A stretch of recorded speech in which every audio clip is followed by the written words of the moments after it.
Waryaanka kooxda kubadda cagta ee Manchester United Romelu Lukaku ayaa xaqiijiyay in kooxdiisa ay wax badan iska bedeshay la shaqeynta Ole Gunnar Solskjaer kadib guushii ay ka gaareen Newcastle United kulankii 21aad ee xil ciyaareedka horyaalka dalka Ingiriiska ee Premier League. Romelu Lukaku ayaa kadib ciyaarta soo dhamaatay waxa uu la hadlay shabakadda BBC oo sheegay in horumar ay ku sameeyeen tababare Ole Gunnar Solskjaer ninka lagu magacaabo waa inaad diyaar u noqotaa in aad bedel ku soo gasho ciyaarta. Taasi waxa ugu codsaday tababare Ole Gunnar Solskjaer waxaan ogaa in kubadda ay ku dhici doonto gacanta golayaha waa inaad noqotaa mid foojigan oo diyaar ah. Kooxda haatan ee tababare Ole Gunnar Solskjaer waxay ka duwan tahay kooxdii hore dhammaanteen waxa aan wax ka baranay isaga ilaa haatan si fiican ayuu inala shaqeynaya ayuu yiri Romelu Lukaku. Asigastaba ha ahaatee Romelu Lukaku ayaa dhaliyay goolkii koowaad ee kooxda kubadda cagta ee Manchester United qadii 64 halka goolka labaadna uu dhaliyay Marcus Rashford kaas oo ku guuleystay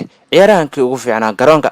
Kooxda kubadda cagta ee Manchester United ayaa ilaa haatan heshay 38 dhibcood waxayna weli fadhisaa booska lixaad ee dhanka kala sareynta horyaalka Premier League waxayna 3 dhibcood kaliya u jiraan kooxda booska shanaad ku jirta ee Arsenal waxayna 6 dhibcood ka dambeeyaan kooxda kaalinta afraad ku jirta ee Blues kaliya 2 kulan ayaana ka xigta kooxda kubadda cagta ee Manchester United inay tigsadaan ama iska xaadiriyaan kala sareynta kaalinta afraad xil ciyaareedkan waxaana arinta u dagaalameen marka la eego kooxda kubadda cagta ee Manchester United.